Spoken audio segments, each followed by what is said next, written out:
Thanks, Chairman. Thanks, Professor Yao Jun for organization, and also thanks for the Particulology Journal Group.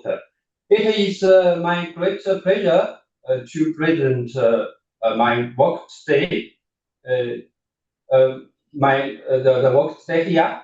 My presentation title is Agglomerate Structure and Fluidization Dynamics in nanoparticle fluid-based multi-scale numerical study. So this is the outline of my talk. First, I will begin with the introduction and the background. Second, I will show some typical experimental results from our lab, covering both fluidization and ALD coating. And then third, I will present multi-scale modeling for fluidization. And next, I will introduce the extend with ALD process, and final are the concurrents. So this the atomic layer deposition of ALD is a technology for coating surface with a very high precision. Here it is its work principle.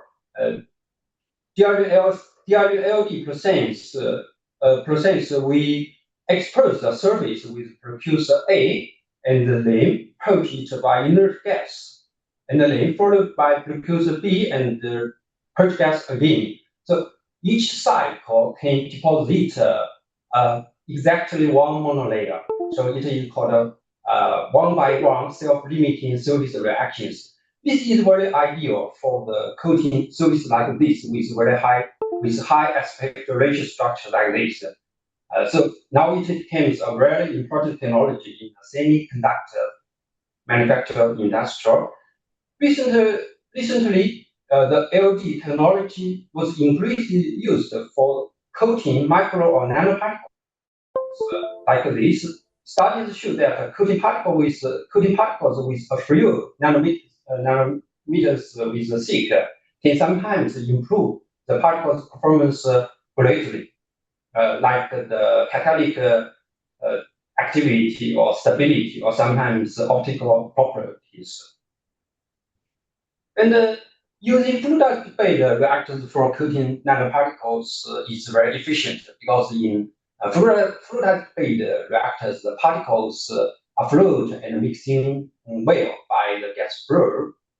While for the nanoparticles, because they are the surface is very light, so they have very strong interparticle force, made the van der Waals force much larger than their weight. So normally, the nanoparticles are not fluidized individually. Instead, they form loose multi-stage agglomerate. Also, a lot of literature studies show that the agglomerates form like this. The agglomerate size from a few micrometers to a few hundred micrometers. So to design a fluidized ALD reactor for nanoparticles, we first have to understand the fluidization and agglomerate. This is the general background.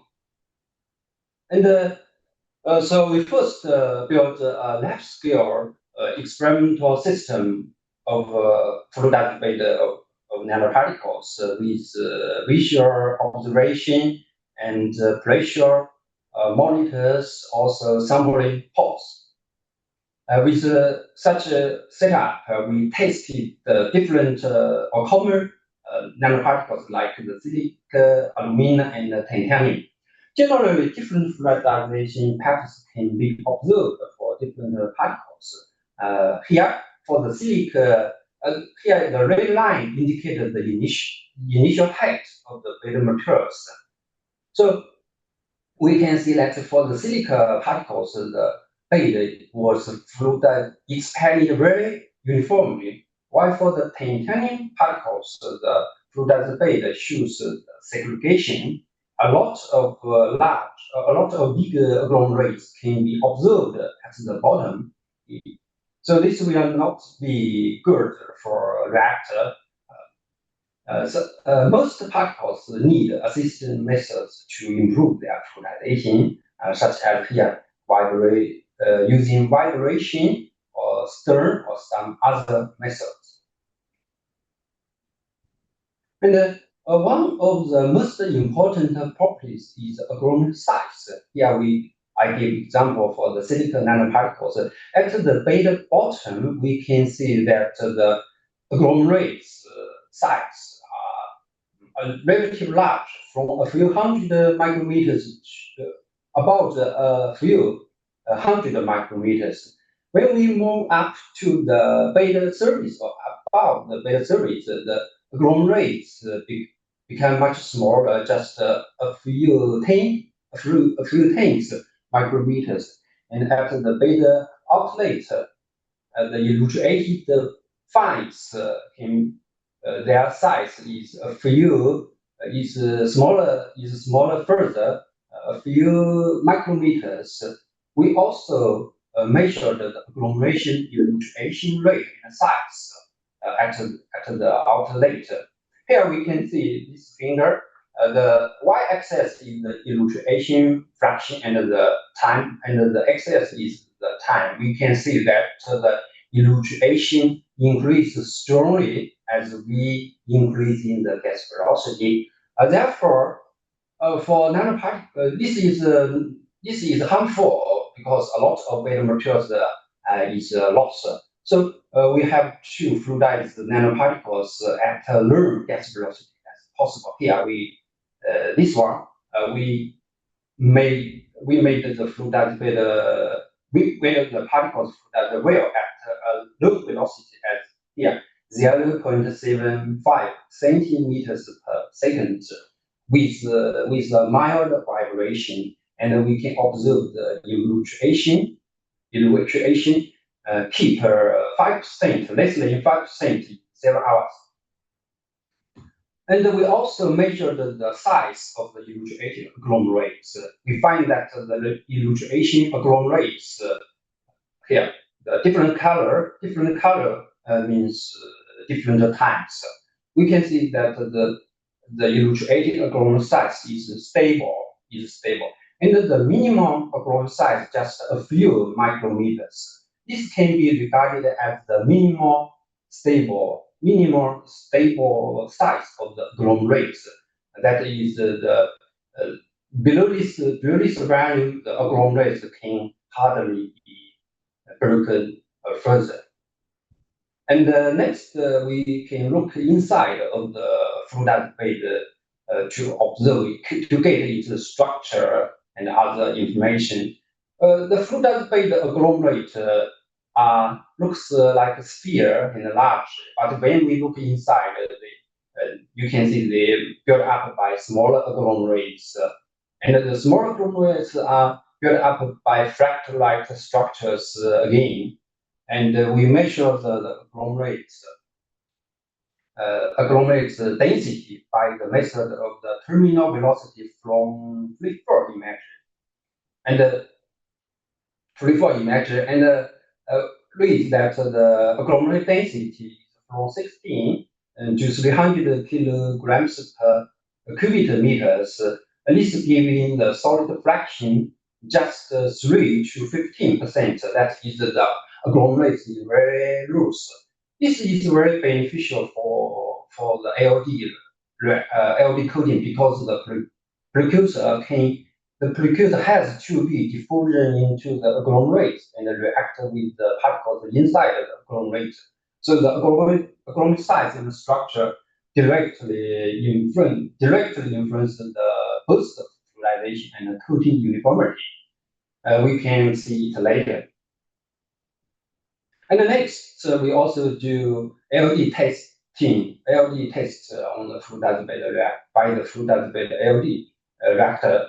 Here we coating the titanium film onto the silicon particles using the precursors T, polonium 4, and water vapor as the precursors. And after many cycles, we can get co-shear particles. Here I show after 5 cycles, 15 cycles, 30 and 50 cycles, we can see that a very uniform film is successfully coated on the primary particles. Also, we can see that the thickness of the film also linear, almost linear with the number of LD cycles. So the thickness of the film can be controlled accurately. Also, this is the performance of the co-shell particles. Show the photocatalytic activity is very excellent with this kind of co-shell particles, because we keep the thicker is keep the thick get the optimal values. Above, I introduced our experiment. Next, I will show the modeling. Here we use the multi-scale modeling structure that is from the micro or macro scale. At the macro scale, we look at the primary agglomerates. We study the mechanical strength and how it deforms or break under the loading, and for larger scales, for millimeter about the millimeter scales, we look at the agglomerates or a population of agglomerates. We see how they collision and the interaction with each other, how they break and recombine. Also, at the larger scales, centimeter scale or larger, our focus is the whole fluidized beta. At this scale, we concern how such as the beta pressure drop and the beta expansion ratio and gas reaction conversion. So this is the 4 lines of the model. I will introduce these scales one by one. Next. So we first use AFM to measure the agglomerate adhesion. Here, a stained silicon nitride tip was used. The tip has a very sharp point, so that it can contact the particles closely. We prepare the agglomerates like this, spreading the agglomerates on a double-sided tape, creating a very thin layer on the tape, just about a few nanometers. Then the plumber approach with the samples. Here we can see the force deformation cone. Okay, the plumber approach with the agglomerate samples. Then here they are coming into contact, and here we can see a little deviation here, and then learning patterns until the present force, which is the present force here. Then the unloading. Yeah, when the unloading at the point of detection, we see a very strong hysteresis, very strong adhesion, because the tip still stick to the surface only when it release a pole force. So here we can see again. Here we can see 2 points: unloading adhesion here, and loading adhesion here, and unloading adhesion here. Unloading adhesion is very large for this test. This is typical. And then next, we repeated this force deformation curve test for different kinds of these common materials at a different percent force. The red line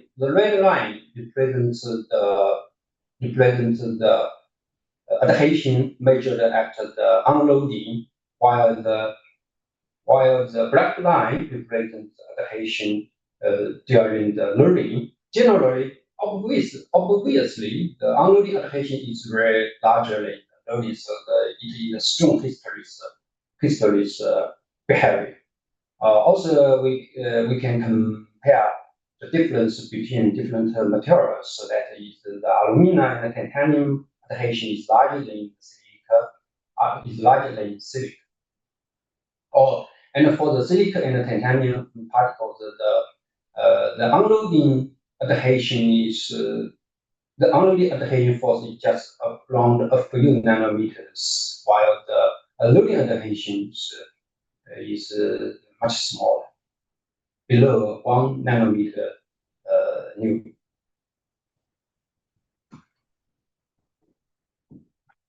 And next, we also measured the agglomerate strength reflected by the Young's modulus.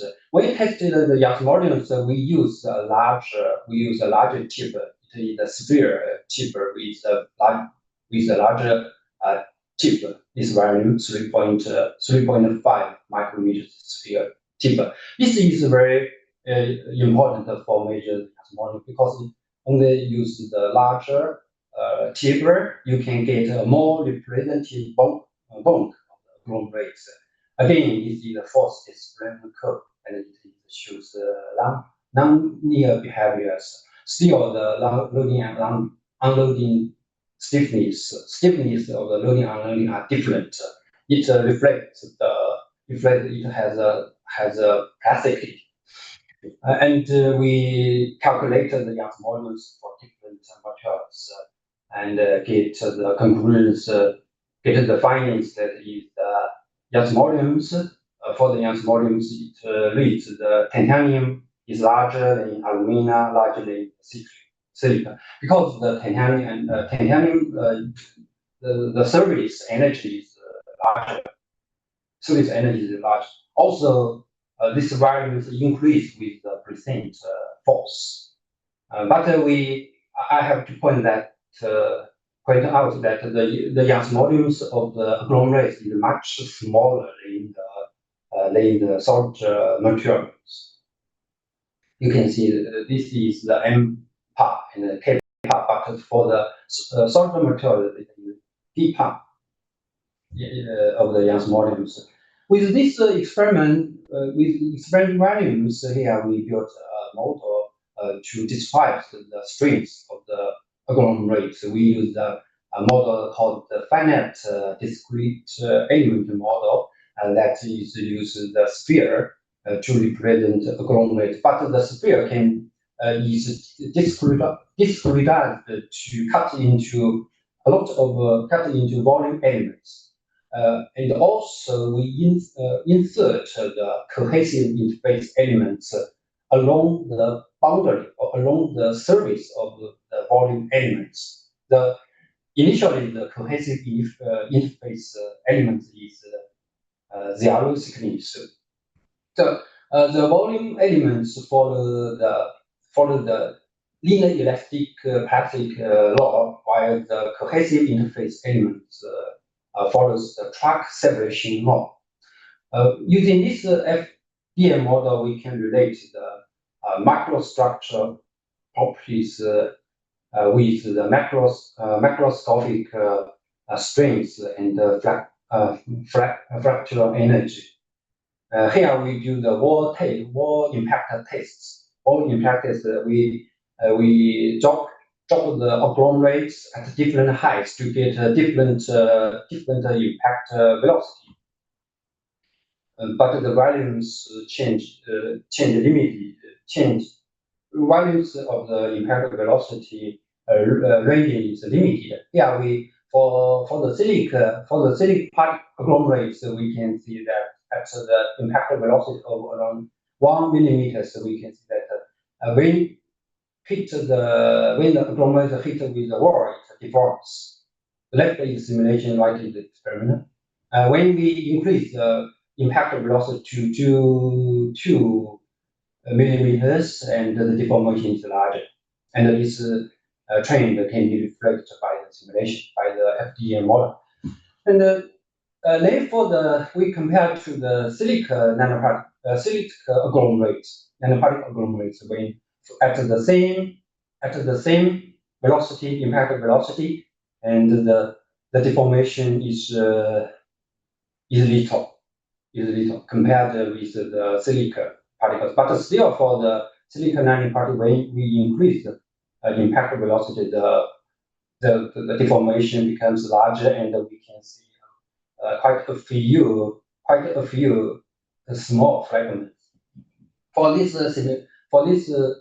simulation, we can analyze a lot of information, such as the kinetic energy dispersion of the fragments. So here is an example of the results. We can compare the different mechanisms of kinetic energy dispersion. The y-axis is the energy, while the x-axis is the times. Here, the yellow line represents the mechanism of plastic dispersion. It is dominant, and followed by the frictional dispersion. And these two, one is the viscosity dispersion, and the kinetic dispersion. They are much smaller. And for this case, it's also similar, but the viscous, yes, this viscous dispersion increase a bit. So, a very direct impression is that the plastic dispersion is dominant. And we also can do statistics of the fragment size distribution. Generally, the agglomerates with lunar adhesion produce much smaller agglomerates, and the number of sub-fragments increase. And so next, we move to the discrete element modeling. Here we track the particle motion. The particle motion, track its force and its motion. Here, the DM particle represents the primary agglomerate, because in our study we regarded the primary agglomerate as the element, because it is not further broken more. And for this DM model, the core of the contact is we use the adhesion contact model, including adhesion, elasticity, and opacity. We model the contact according to different stages that the two particles approach, loading, unloading, and rebound or stick. Here is the example of the force separation curve reflected by this adhesive contact model. Here, the red line shows the approach, and the blue line shows the detection.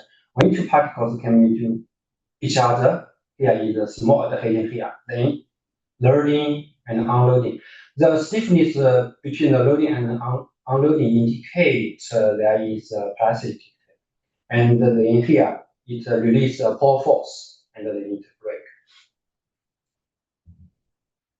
So this model is first to simulate a head-on collision of a pair of particles. Here we give you a typical examples, this kind of particles with initial velocity and the surface energy. When two particles come into contact, loading, unloading, and leave each other, we can calculate the restitution coefficient V over V0. Also, when we decrease the collision velocity and increase the surface energy, we can see that the situation changes. Now this is for the stick case. More validation of the model can be referred to our paper. So with this DM model of the adhesive contact model, we can simulate the agglomerate population. Here we first studied the shell shear.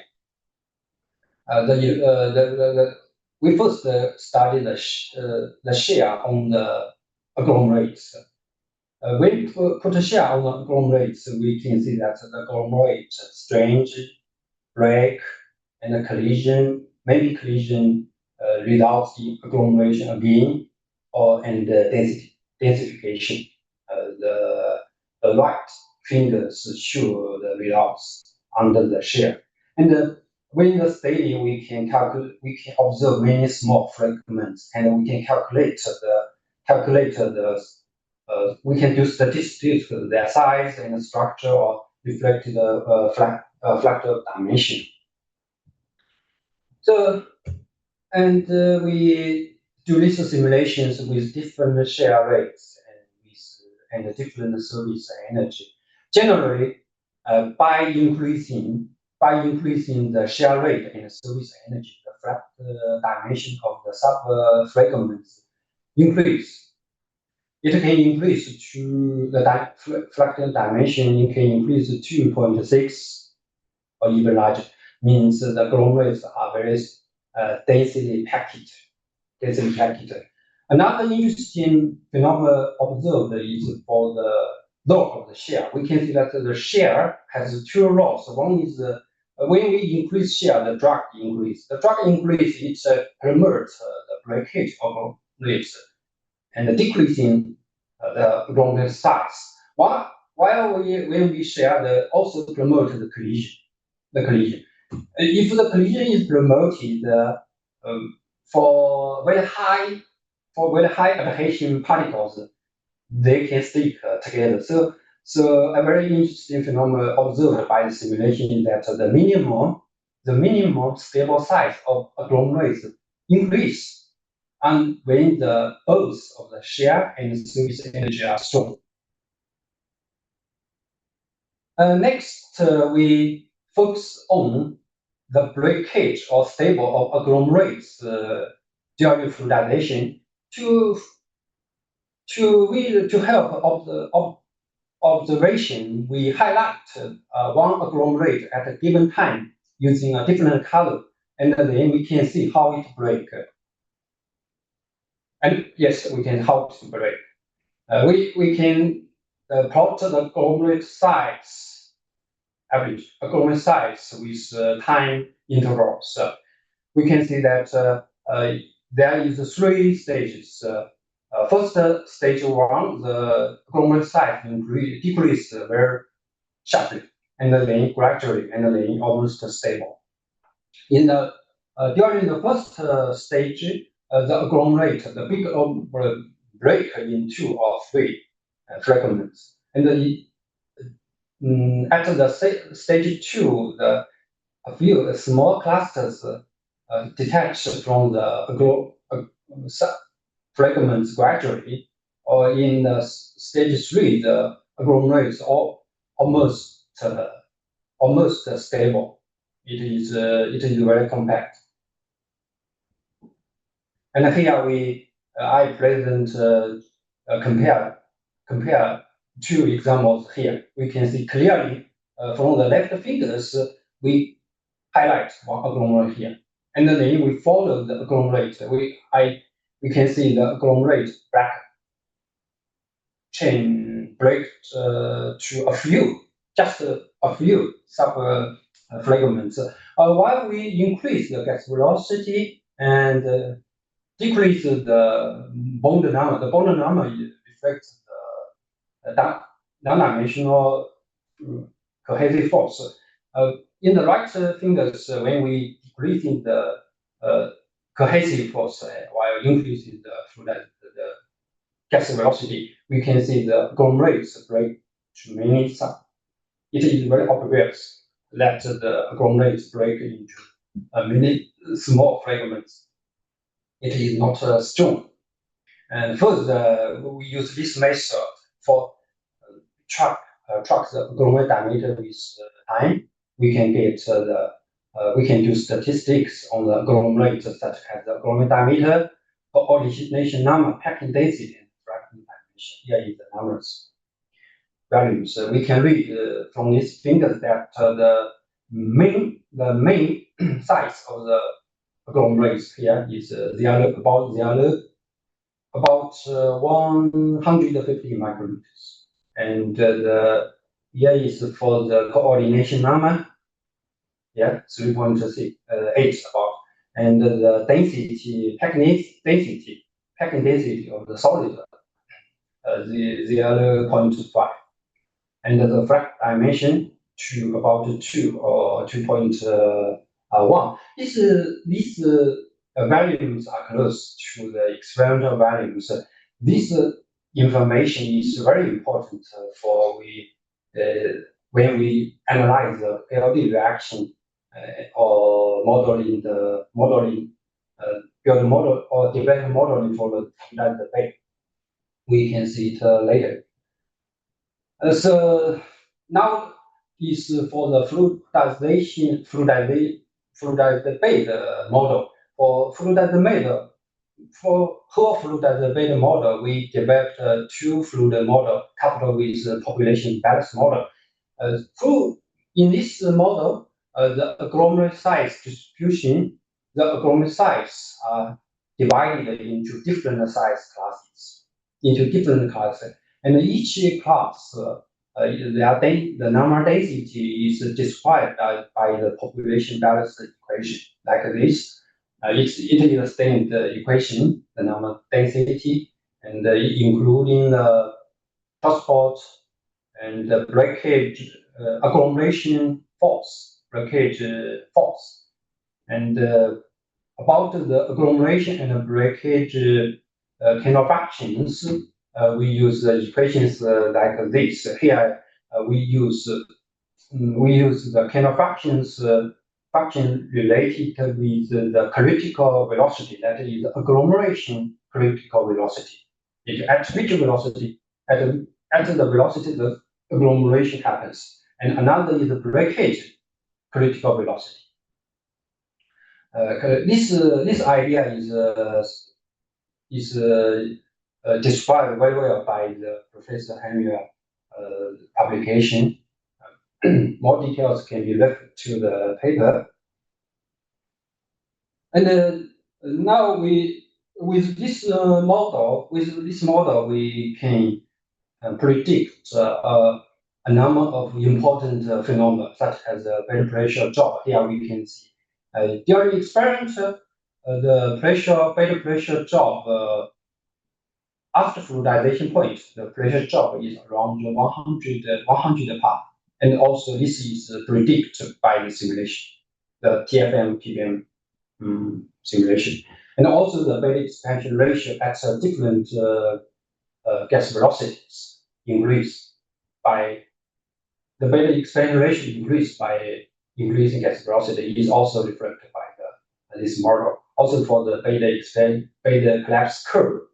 Bed collapse curve is the bed height variation with the time when we cut off the fluidization velocity suddenly. Also is predicted by is agreed well between the experiment and the simulation. So the model is quite good. And next, we can use this model to simulate different the influence of different parameters. Here I show one example, that is we change the critical velocity ratio, that is the breakage critical velocity over the agglomeration velocity critical velocity. Generally, when we increase the critical velocity ratio, it reflects the cohesion increase.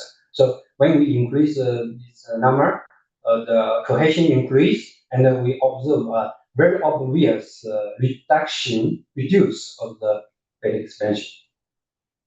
And we can calculate and we can get the agglomerate size distribution, the PSD of the agglomerate size distribution. We also can the average agglomerate size increase, and we also can plot the agglomerate volume flux along the bed height and agglomerate diameter, agglomerate size along the bed height. Also, we can observe when we increase the cohesion, the volume fraction of the agglomerates, and the average size of agglomerates at the bottom increase, become larger.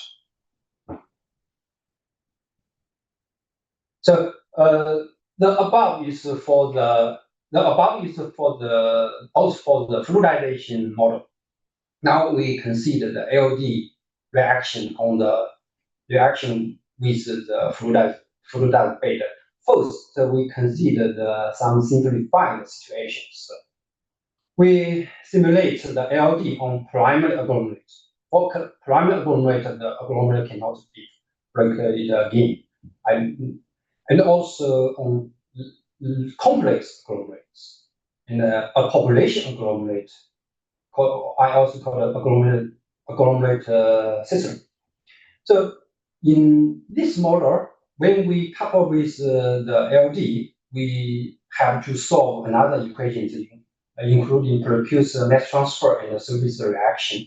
For the primary agglomerate, just a few micrometers, we use a lumped equation to consider the mass transfer inside the particle. Here we use the equation proposed from Professor Van Onden group, and finally we use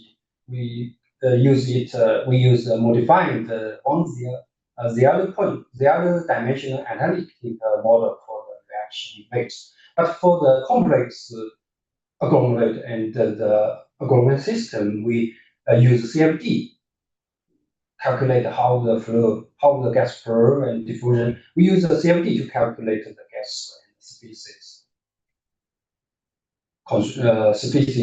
distributions. And here I first introduced the LD on single particle behavior. The single particle is represent the primary agglomerate. This is the global reaction. Here is the named TMA. TMA, this is for the global reaction. The TMA reacts with water vapor to produce the aluminum dioxide. In the first half, the TMA reacts with the surface activity. And in the next half reaction, the water vapor reacts with the water vapor to produce aluminum dioxide. The detailed reactions can be found in the literature. Now, this is the simulated results of the species evolution during one LD cycle. I denote them here.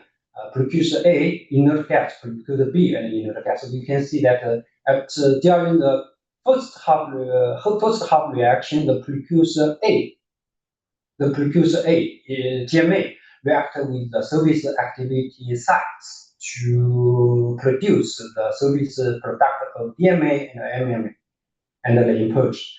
At the second half reaction, the DMA and MMA react with the precursor B to produce aluminum dioxide. And one LD cycle, and then we can observe the growth per cycle. This is the number 1.38. And this reaction repeated again and again, so the growth one by one. And now we move to for the complex agglomerates. For the complex agglomerates, it is built up by the primary agglomerates. A very strong impression is that we compare the agglomerates with different fractional dimension. The first line is very loose and become denser and denser. A very obvious impression is that for loose particles, the particles outside or inside particles coating uniformity is easier to obtain. While for the compact agglomerates, it's difficult.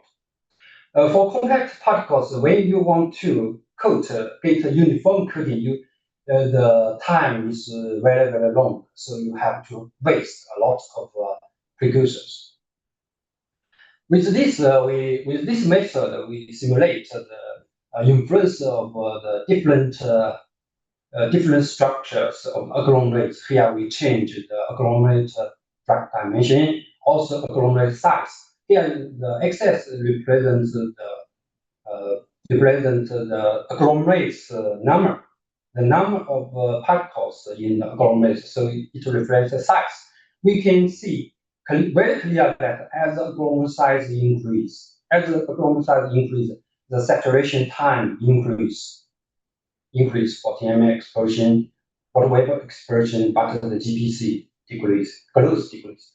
And also when we make the wait for the dense, for the compact agglomerate, the saturation time increase. So for ALD coating, or for uniform coating ALD, we should make the agglomerate smaller and looser. If the agglomerate is larger or compact, it is very difficult to get the uniform coating. So now we also compare the ALD. I will speed up. I will speed up my presentation. So next is for the ALD. We also compare the ALD behavior on a population balance, and very clearly that we can see that at first there is some difference. There is some difference between the complex agglomerates, but as time the agglomerates, the coating of between the different complex, the difference is neglected. We can get a conclusion that the mass transfer resistance between agglomerates are dominant. So compare the simulation on the primary agglomerate, complex agglomerate, and the agglomerate population, we can conclude that the most difficult question is for the coating behavior on the complex agglomerates. For the primary agglomerate or for the dispersion system, it can be solved by analytic model or just calculated or solved directly. So with this information, now we finally build the model for the fluidized ALD reactor. Here in this comprehensive model, we use the TFA and PBM model for the fluidization. And we use a two-stage diffusion reaction model to simulate or to describe the precursor diffusion from the complex agglomerate to the primary agglomerate. And how there are connection between the different models. The PBM model, the TFA and PBM model gives the particle size distribution of agglomerates. And based on the particle size, based on the size of the agglomerates, we can calculate the mass transfer resistance. And then the mass transfer resistance is used to create the surface reaction rate. So this is our idea. Couple them together, we can have a reaction PBM, TFM PBM model. The model now can simulate a real reactor and predict here, for example, salt volume fraction, temperature, and species concentration. Here we can see that the spatial concentration along the bed height. Example, the TFM, this is reactant decrease from the bed height, and the product increase. Also, we can observe some non-uniformity of the heat, of the flow, heat, and the mass transfer inside the reactor. And we use this model to study the particle effect of different particle cohesion. The different rows shows different variables: volume fraction, agglomerate diameter, and effective diffusion.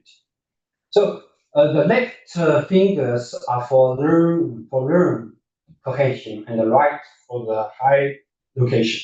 Generally, when we increase the cohesion, the fluidization quality becomes worse, and the corresponding by the large agglomerates, and the effective diffusion in the bed decrease. So now we have a direct observation that when we want to get you get a uniform or get a smooth, successful coating, we have make the particle. We have to make the particle learn with learn cohesion. Learn cohesion means base fluidization, smaller agglomerate size, higher effective diffusion coefficient. Also, we studied the effect of fluidized gas velocity, and also for when the gas velocity is learned, very learned, we can see defluidization. This is obviously not good. But when we get a higher gas velocity, the bed becomes there are a lot of bubbles or bypass of the gas, and the bed becomes unstable. This is not good. Only when the middle values of the fluidization is good. We can further analyze, get a direct value, from the compared with the experimental, that is precursor utilization. Utilization is defined as the consumed product TMA over the TMA input to the flow reactor into the reactor. Here we can see the precursor utilization with time. First, it gradually stable and stable. We can at different gas velocity. We can find that the precursor utilization is the right thing is the average values of the stable value, the average values of the left finger. We can see that as the gas velocity increase, the precursor utilization increase first and then decrease. So the middle values for the gas velocity is optimal. This is we can guess because the gas velocity is very low. Means based on our analysis, low gas velocity means large agglomerates. While large agglomerates indicate large mass transfer resistance. Why? So the utilization is not optimal. While for larger gas velocities, there are many gas bypass through the reactor. This case is confirmed when we get the details properties of the fluidized bed. We can get the agglomerate size and gas resistance time. Can confirm our analysis. So also this is my conclusions. Briefly, we carried out experiments of the fluidization, post-fluidization in the LD experiments. This data provide a base for our modeling. And next, we developed a multi-scale modeling, briefly FDM model for agglomerate, and the HCFDM model for population of agglomerates, and TFM PDM model for fluidized bed reactor. And next, we also coupled the agglomerate structure model with the ALD reaction and to study the coating uniformity. Also, the fluidized model coupled with ALD reaction to study the precursor utilization. Quite a lot of interesting findings have been observed. So I have to thank a lot of people, my students, quite a lot of students contributed to this work. Also, Professor Ludwig van Umen and Bernd Wachen. 10 years ago, we began to study the modeling of nanoparticle agglomerates fluidization stuff. We discuss a lot, and later we sometimes discuss the questions through emails. They are very helpful. Also, this work supported by the National Natural Science Foundation in China. Also, feel free to contact me at this is my real address. So finally, thank you for your time, and any questions is welcome. Is welcome. Thank you again. Thank you very much, Professor Liu. for a very, very nice talk on the multi-scale challenges involved with this fluidized bed atomic layer deposition process. Do we have any questions in Zoom directly? Or otherwise, I will start with questions from the chat and so on. So let's say if we talk about the multi-scale aspect, so one of the questions posed was, so what would you say, what are the remaining challenges when it comes to establishing a reliable, predictive multi-scale framework where you can go from microscopic information to the mesoscale to the, let's say, fluidized bed reactor level performance? There are some steps. For example, you mention you do some sensitivity analysis, or you vary the critical velocities in the kernel for the two-fluid model. Could those come from the DEM or from the lower level modeling instead, for example? Thank you for your questions, Thomas Henrik. Maybe I answer this comment briefly. Briefly, we have different scales, and now at smaller scales or larger scales, we do experiments respectively. For the model, for the micro scale, we do the micro scale experiments compare. And for the large, we do experiments at a larger scale.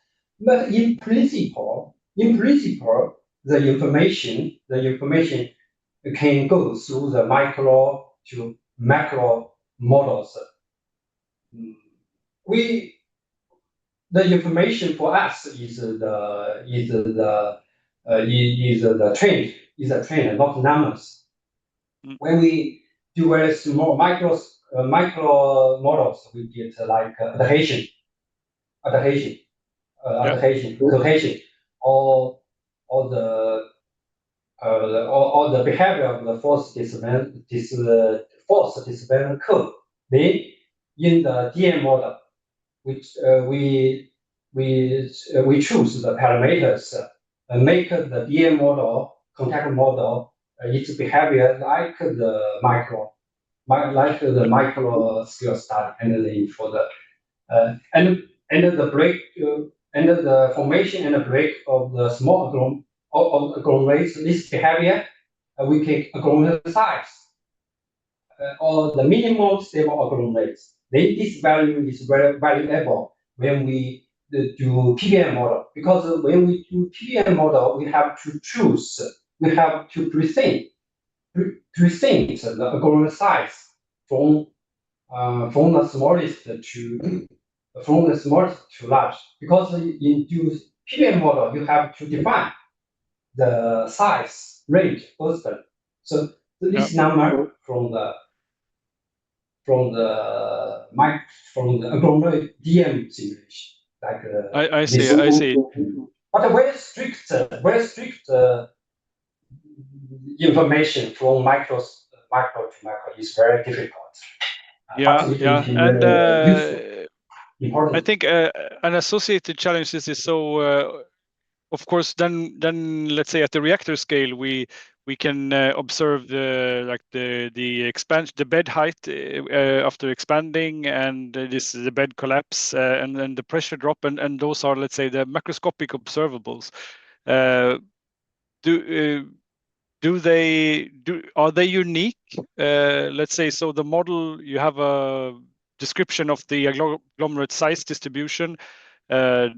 Is it the only distribution that can fit this observation, or how certain can you be that the overall fluidization quality is well described by the two-fluid model, means that the let's say what the microscale information supposedly represented by the population balance model is correct?